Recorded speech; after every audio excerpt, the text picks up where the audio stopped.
Good morning to all of my dear student.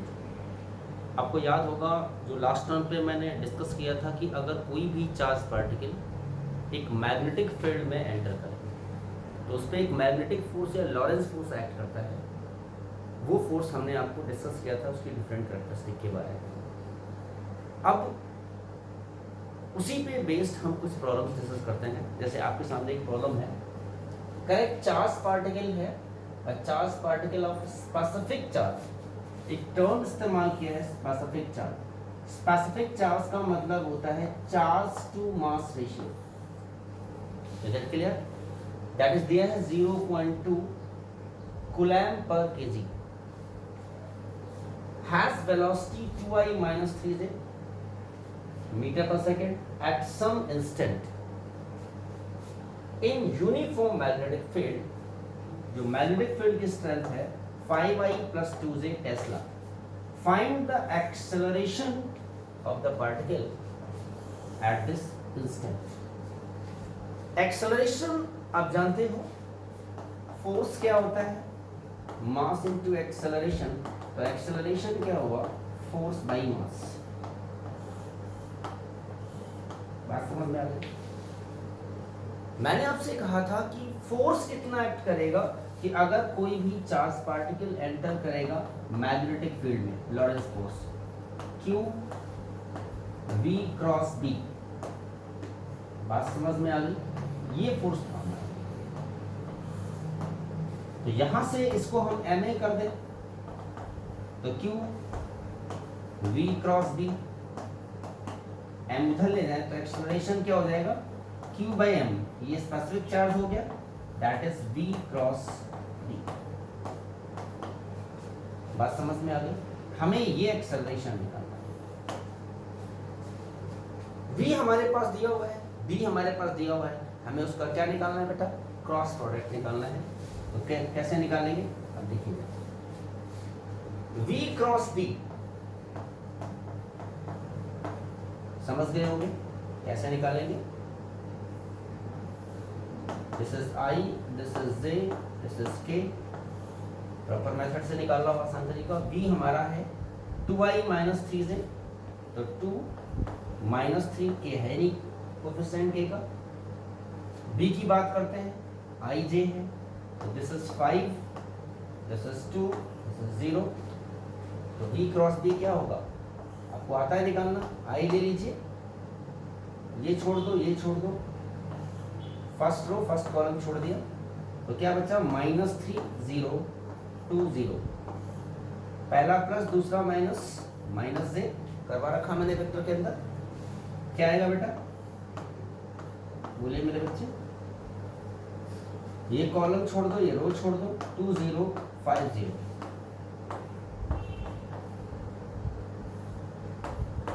Plus के ये छोड़ दिया, ये छोड़ दिया, तो 2 - 3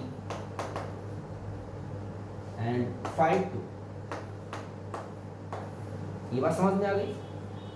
अब देखिए, कंजुगेट मल्टीप्लाई करो, 3 × 0 0, 2 × 0 0, this minus this, this minus this, ये दोनों 0 हो गए।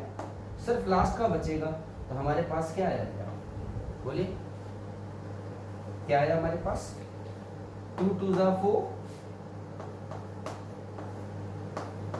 माइनस, और ये 5 3 × 15 माइनस माइनस प्लस। तो आंसर क्या आ गया बेटा हमारे पास, जो आया आंसर वो आया 19 के। ये हमारे पास क्या आया, V cross B। That clear? अब ये वैल्यू उठानी है, पुट कर दो। तो हमारे पास क्या था, एक्सेलरेशन, बोलिए क्या था एक्सेलरेशन बेटा, V क्रॉस B और Q/m। ये वैल्यू आपको पता है कितना था हमारा, 0.2। तो 0.2 और इंटू 19 के, तो 3.8। ये हमारे पास क्या आ गया बेटा, एक्सेलरेशन। तो बहुत ही आसान सी प्रॉब्लम थी, जिसको आप आराम से क्या कर सकते हैं, सॉल्व कर सकते हैं। देखिए मेरे बच्चे एक प्रॉब्लम है, कह रहे कि एक चार्ज पार्टिकल है is moving in a magnetic field I minus j Tesla. At any instant, the acceleration of charged particle is 2I plus alpha j meter per second square. Find value of alpha. देखिए, अगर कोई भी charge particle magnetic field में enter करेगा तो certainly उस पर एक मैग्नेटिक फोर्स एक्ट करेगा, और वो मैग्नेटिक फोर्स क्या होगा हमारा, बताया था मैंने, Q V क्रॉस B, और इसको हम लिख सकते हैं मास इनटू एक्सेलरेशन। ओके, तो एक्सेलरेशन जो आया Q बाई M और V क्रॉस B। अब एक बहुत इंपॉर्टेंट चीज यहां से निकल रही है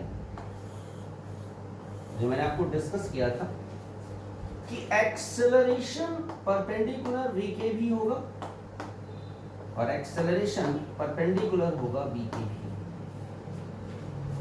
बात समझ में आ गई? इस पॉइंट को हम उठा लेते हैं क्योंकि V हमें दिया है और एक्सेलरेशन दिया है और ये दोनों परपेंडिकुलर है, तो हमारे पास चूंकि एक्सेलरेशन परपेंडिकुलर टू बी है, इट मींस इनका जो डॉट प्रोडक्ट होगा इट मस्ट बी जीरो, क्योंकि आप जानते हो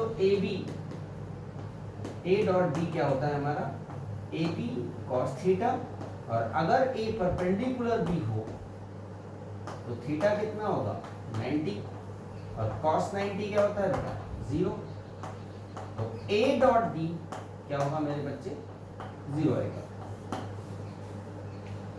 समझ गए? तो अब आपको क्या करना है, ए आपको दिया हुआ है 2i plus alpha J, dot of B कितना दिया है i माइनस जे, और ये वैल्यू क्या आएगी 0। दोनों का डॉट निकालना आता है, i डॉट i 1 होगा that is 2, i dot J 0, j dot i 0, j dot j क्या होगा हमारा 1 दैट इज माइनस अल्फा, तो अल्फा कितना जाएगा दैट इज 2। ये आपका क्या आ गया आंसर आ गया। ठीक है, कोई दिक्कत तो नहीं है? देखिए मेरे बच्चे, हमें निकालना है, प्रॉब्लम है कि एक चार्ज पार्टिकल v वेलोसिटी से मूव कर रहा है मैग्नेटिक फील्ड में, ये हमारा फ्रेम ऑफ रेफरेंस है, तो हमें निकालना है magnitude and direction of magnetic force experienced by that charge particle. This is the charge particle. तो सबसे पहला काम हमें क्या करना है, हमने कहा था मैं वेक्टर मेथड का इस्तेमाल करूंगा जिससे हमसे गलती नहीं होगी किसी भी हालत में। यहां पे v किधर जा रहा है y की तरफ, y हमारा j कैप है, तो v क्या आ गया हमारा दैट इज इसका magnitude direction j cap. b का डायरेक्शन अंदर की तरफ है, तो बेटा b का डायरेक्शन क्या है, ऊपर k है, z k cap minus k cap x i cap. तो जो मैग्नेटिक फोर्स होता है q with sign v cross b, क्योंकि q प्लस का है, v भी बाहर कर लो, तो v क्या था हमारा j cap cross minus k cap, चलेगा। अब देखिए माइनस बाहर कर ले तो j क्रॉस k क्या होता है, आपको याद है मैंने पढ़ाया था, this is i, this is j, this is k, clockwise लेते हैं, तो i cross j that is k, j cross k that is i, और k क्रॉस i बोले बेटा दैट इज, तो j क्रॉस k है, तो j cross k that is i, this is i।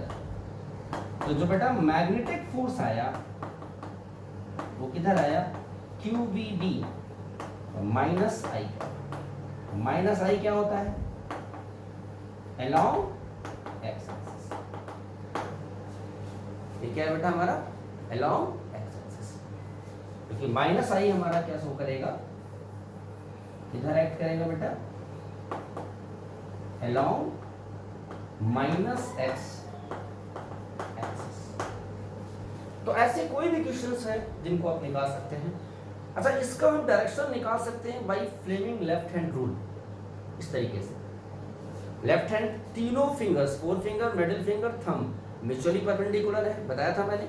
Magnetic field direction of current या motion of plus charge particle, और thumb will represent the direction of magnetic force. तो जरा यहां पे लगाइए कि मैग्नेटिक फील्ड अंदर है और प्लस चार्ज पार्टिकल मोशन इधर है, तो फोर्स किधर आ गया हमारा, तो यही तो हुआ मैग्नेटिक फोर्स। और ये किधर है हमारा, ये प्लस एक्स है, तो ऑब्वियसली ये क्या होगा, दैट इज माइनस एक्स। तो चाहे आप राइट हैंडेड रूल का इस्तेमाल करें, लेफ्ट हैंड रूल का इस्तेमाल करें, या आप वेक्टर मेथड का इस्तेमाल करें, आप डायरेक्शन को क्या कर सकते हैं, फाइंड आउट कर सकते हैं। ठीक है बेटा, ये बात समझ में आ गई होगी। देखिए मेरे बच्चों, एक बहुत इंपॉर्टेंट टॉपिक की हम बात करते हैं कि मान लो कोई भी चार्ज पार्टिकल मैग्नेटिक फील्ड में एंटर करता है, तो सर्टेनली उस पर एक मैग्नेटिक फोर्स एक्ट करेगा, और अगर वो मैग्नेटिक फोर्स एक्ट कर रहा है तो उस चार्ज पार्टिकल का डायरेक्शन क्या होगा। तो सबसे पहले हम बात करते हैं, यहाँ पे ध्यान देना कि motion of charge particle, motion of charge particle in uniform magnetic field।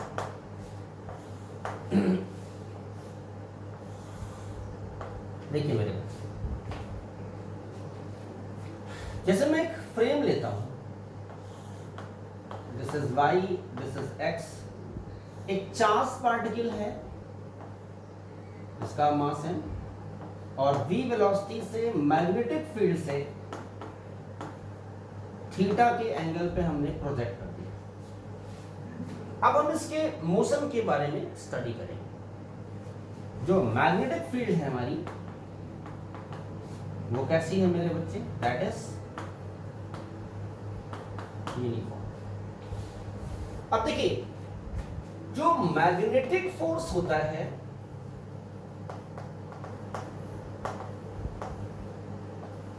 On charge particle,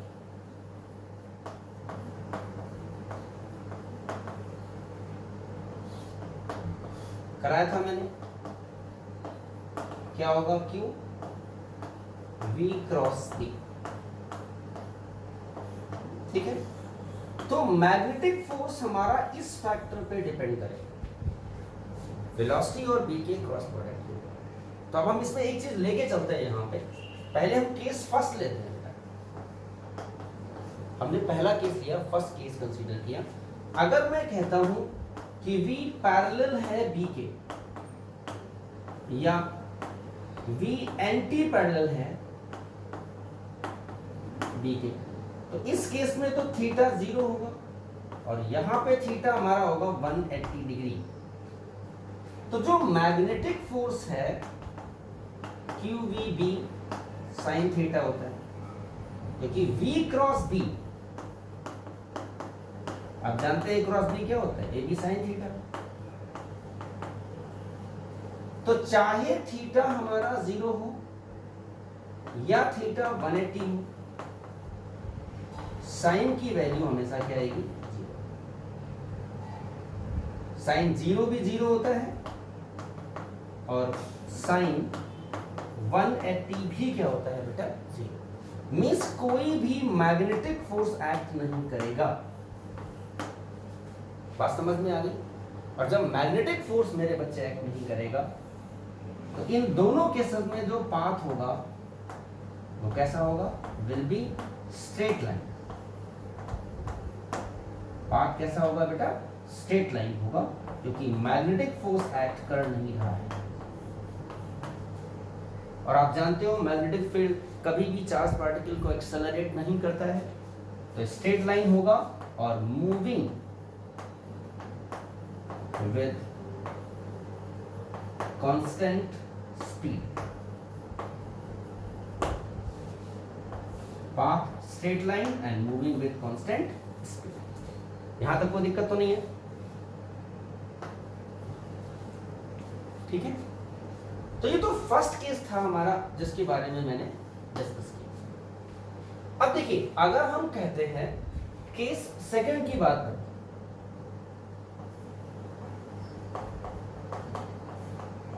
देखिए अगर मैं कहता हूं कि वेलोसिटी जो है वो परपेंडिकुलर है v के, तो सर्टेनली थीटा कितना होगा? 90 डिग्री होगा। और साइन 90 की वैल्यू मेरे बच्चे क्या होती है? कैसी होगी? That is 1।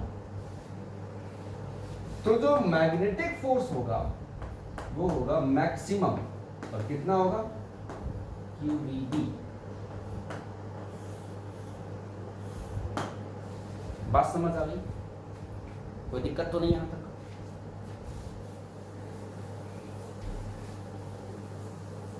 अब देखिए बताया, समझना इस चीज को।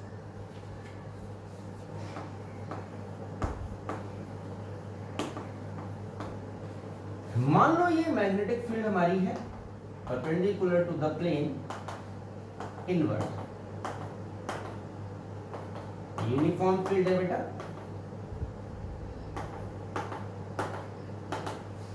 तो इसमें जो पाथ होगा वो सर्कुलर होगा।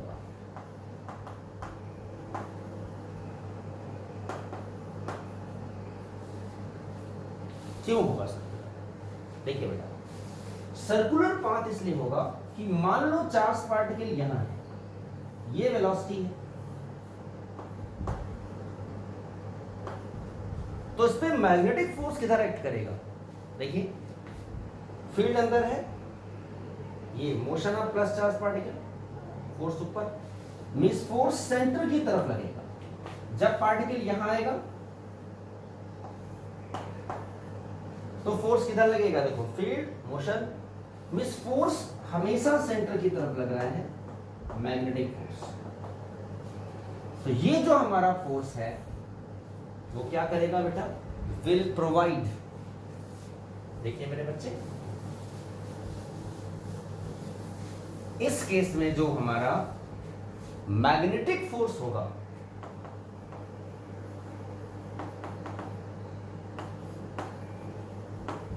विल प्रोवाइड क्या मेरे बच्चे?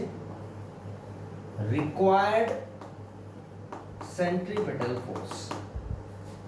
तो रिक्वायर्ड सेंट्रीपिटल फोर्स आप जानते हो क्या होता है? mv²/r, और ये कौन प्रोवाइड करेगा? BQ। समझ गए? कुछ कटेगा बेटा? B से B काट दे, तो जो R हमारा आएगा रेडियस ऑफ पाथ, mv/BQ। ठीक है? अब जरा यहां पे बहुत इंपॉर्टेंट चीजें हम बता रहे हैं, इसको समझना। R क्या है? Radius of circular path. अब इसकी बहुत सारी फॉर्म्स निकलेगी, तो जरा इसको मैं समझाता हूं आपको। देखिए मेरे बच्चे, आपने कहा कि रेडियस ऑफ पाथ या ट्रेजेक्ट्री mv/BQ, तो मास इनटू वेलोसिटी होता है p। p हमारा क्या है? दैट इज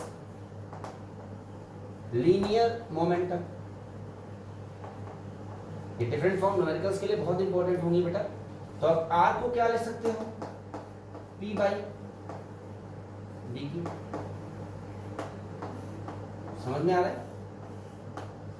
एक चीज मैंने और बताई थी, चार्ज टू मास रेशियो ये होता है अल्फा। इसे बोलते हैं स्पेसिफिक चार्ज। क्या बोलते हैं? Specific charge. तो आप चाहो तो इसको ऐसे लिख सकते हो आर को कि v by Q by M into B. तो आर को लिख सकते हैं v बाई अल्फा बी। बात समझ में आ रही है? तो जो फॉर्मूला हमें चाहिए वो हम इस्तेमाल कर देंगे। देखिए बेटा यहां पे चीज और ध्यान देना कि लीनियर काइनेटिक एनर्जी जो होती है p स्क्वायर बाई 2m होती है, पता होगा। तो हम p को क्या लिख सकते हैं, ट्वाइस me का रूट। तो ट्रैक का रेडियस एक और फॉर्मूला बन गया बेटा, क्या हो गया हमारा p कितना था, p बाई बी क्यू था। तो ट्वाइस me बाई, बात समझ आ रही है? कोई दिक्कत तो नहीं है? ये बात समझ में आ गई? तो हमने जो अभी तक बात की वो हमने किसकी बात की है, रेडियस ऑफ सर्कुलर पाथ की बात की। अब देखिए इसमें कई चीजें हमें डिस्कस करना है, तो हम बात करते हैं। जो चार्ज पार्टिकल रिवॉल्व कर रहा है सर्कुलर पाथ के ऊपर, कंप्लीट रोटेशन में, वन कंप्लीट रोटेशन में जो टाइम लगता है that is called as time period. Time period, frequency means क्या होता है, number of rotation in 1 second. ये सारी चीजें हमें क्या करना है बेटा, निकालना है। तो पहले मैं एंगुलर वेलोसिटी निकालता हूं यहां पे charge particle. Angular velocity omega होता है, आपको याद होगा v equal to omega r होता है। तो बेटा ओमेगा क्या हो गया, v बाई आर। तो v बाई आर आप जानते हो m b by b q है, m b by b q तो ऊपर चला गया। तो हमारे पास ओमेगा क्या आया, b q by m. This is the angular velocity of the charge particle. कब, जब चार्ज पार्टिकल हमारा परपेंडिकुलरली एंटर करता है to the uniform magnetic field. Omega आ गया हमारे पास। अब हम क्या कर सकते हैं, टाइम पीरियड निकाल सकते हैं। आप जानते हो टाइम पीरियड क्या होगा, बोलो मेरे बच्चे, टाइम पीरियड क्या होता है, omega equal to 2 pi by T होता है। तो टी कितना हो जाएगा, 2 पाई बाई ओमेगा। तो टी कितना है, बोलो मेरे बच्चे, 2 पाई ओमेगा हमारा है बी क्यू बाई एम। तो 2 पाई एम बाई बी। अब एक बहुत इंपॉर्टेंट चीज निकल रही है यहां से कि जो टाइम पीरियड है वो ना तो वेलोसिटी पे डिपेंड करता है और ना ही टाइम पीरियड ट्रैक के रेडियस पे डिपेंड करता है। ये बहुत इंपॉर्टेंट चीज है, ध्यान रखना, इस चीज को मैं एक्सप्लेन करूंगा। यहीं अगर हम फ्रीक्वेंसी की बात करें, जैसे हम आपसे कहते हैं फ्रीक्वेंसी क्या होगी, तो फ्रीक्वेंसी के केस में क्या होगा, जैसे मैं आपसे कहता हूं फ्रीक्वेंसी, तो फ्रीक्वेंसी जो होगी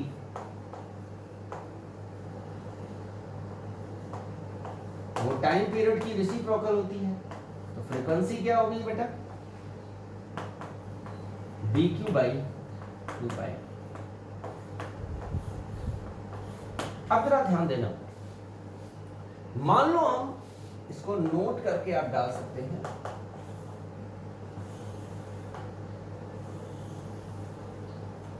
देखो ये हमने क्या बनाया है और क्यों बनाया है जरा समझ। एक चार्ज पार्टिकल को डिफरेंट वेलोसिटी से हमने प्रोजेक्ट किया है। This is v2, this is v1। इसका रेडियस r1 और इसका जो रेडियस है that is r। Velocity different तो रेडियस डिफरेंट, क्योंकि रेडियस हमारा डायरेक्टली है v के। Velocity different, radius different. Velocity come, radius come, it means v2 greater than v1। बात समझ में आ गई? मान लो इसमें वन कंप्लीट रोटेशन में टाइम t1 लगता है और इसमें t2। तो एक चीज ध्यान देना कि पार्टिकल सेम टाइम में अपने पाथ को रिट्रेस करेगा, चाहे इसकी बात करें या इसकी बात करें। टाइम पीरियड हमारा वेलोसिटी पे डिपेंड नहीं करता, रेडियस पे डिपेंड नहीं करता। इट मींस यहां पे ध्यान देना कि t1 किसके इक्वल होगा। क्या ये बात समझ में आ गई? कोई दिक्कत है तो बता दीजिए, बोलिए। है कोई दिक्कत? बात समझ में आ गई होगी? बिल्कुल ठीक है। अब तीसरा केस देखिए बेटा, यहां पे केस थर्ड। अगर हम कहते हैं theta is the angle between velocity and B, तो अब वेलोसिटी को दो कंपोनेंट्स में हम रिजॉल्व करेंगे। एक कंपोनेंट हमारा बी के पैरेलल है और एक हमारा बी के परपेंडिकुलर है। तो v पैरेलल क्या होगा? थीटा वाला हमेशा कॉस आता है, और v परपेंडिकुलर क्या आएगा? v sine theta. तो एक चीज ध्यान देना, v पैरेलल क्या करेगा? विल प्रोवाइड हॉरिजॉन्टल मोशन, क्योंकि फोर्स लगना नहीं है, मैग्नेटिक फील्ड के पैरेलल मूव कर रहे हैं। लेकिन जो v परपेंडिकुलर होगा, I am talking about this one, will provide circular motion. बात समझ में आ गई? तो इन दोनों का जो कंबाइंड मोशन होगा वो कैसा होगा? हेलिक्स, हेलिकल पाथ या हेलिक्स का। कैसा होगा जरा ध्यान देना, पार्टिकल का मोशन कुछ इस तरीके से होगा, लाइक दिस। बात समझ में आ गई? तो अब जरा देखिए कि जो मैग्नेटिक फोर्स होगा Q V क्रॉस B, वो भी परपेंडिकुलर लिया जाएगा, और ये क्या प्रोवाइड करेगा? mv square by are. तो यहां से हम अगर बात करते हैं तो कितना हो जाएगा हमारा? बोलिए।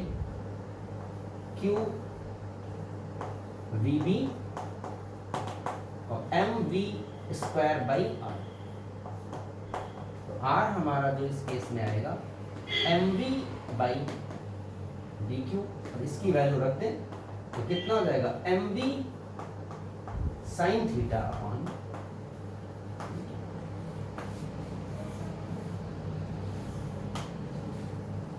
समझ गए? क्या चीज चेंज नहीं होगी मेरे बच्चे? टाइम पीरियड वही रहेगा, क्योंकि वेलोसिटी डिपेंड ही नहीं करता। फ्रीक्वेंसी भी वही रहेगी, उसमें चेंज नहीं आएगा बेटा। एंगुलर वेलोसिटी में भी चेंज नहीं आएगा, क्योंकि एंगुलर ओमेगा 2 पाई बाई क्या होता है? टी रखेंगे हम, तो टी की वैल्यू रखेंगे तो डी क्यू बाई एम, ये भी समझ गए? इसमें एक बहुत इंपॉर्टेंट पॉइंट आता है, पिच। इसको ध्यान देना पड़ेगा बेटा। पिच जो हमारी होती है, पार्टिकल हॉरिजॉन्टल ट्रेवल कर रहा है, तो एक कंप्लीट रोटेशन में जो डिस्टेंस ट्रेवल की जाएगी, एक कंप्लीट रोटेशन में टाइम कितना लगता है? 1 टाइम पीरियड। जो हॉरिजॉन्टल डिस्टेंस ट्रेवल की जाएगी 1 कंप्लीट रोटेशन में, उसे हम क्या कहते हैं? That is called as pitch. Means pitch क्या है? हॉरिजॉन्टल डिस्टेंस ट्रेवल्ड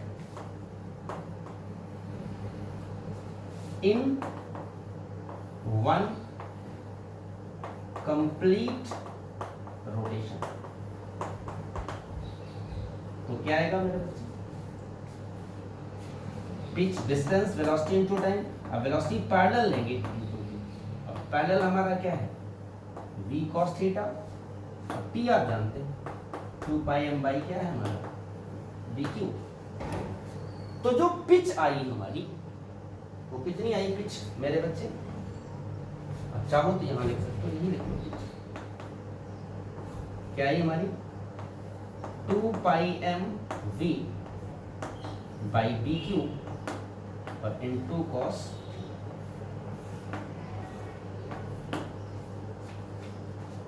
बात समझ में आ गई? कोई डाउट तो नहीं? तो ये जो बेसिक हमारे कॉन्सेप्ट थे मैंने बता दिया कि अगर कोई भी चार्ज पार्टिकल मैग्नेटिक फील्ड में एंटर करेगा तो उसका पाथ कैसा होगा, पैरेलल या एंटी पैरेलल, तो मैग्नेटिक फोर्स एक्ट नहीं करेगा, उसका पाथ कैसा होगा, स्ट्रेट लाइन होगा। परपेंडिकुलर अगर एंटर करता है तो उसका पाथ कैसा होगा, सर्कुलर होगा, क्योंकि जो मैग्नेटिक फोर्स एक्ट करेगा उसको सीपी प्रोवाइड करेगा। लेकिन अगर कोई चार्ज पार्टिकल पैरेलल या एंटी पैरेलल या 90 पे नहीं है, बाकी किसी एंगल पे है, तो उसका पाथ कैसा होगा, हेलिकल होगा। और हेलिकल पाथ की हमने पिच भी बता दी और radius of, time period, frequency, angular velocity, ये सारी चीज़ें मैंने आपको डिस्कस कर दी। आज के लेक्चर में हम इतना ही रखेंगे। Till then have a nice day.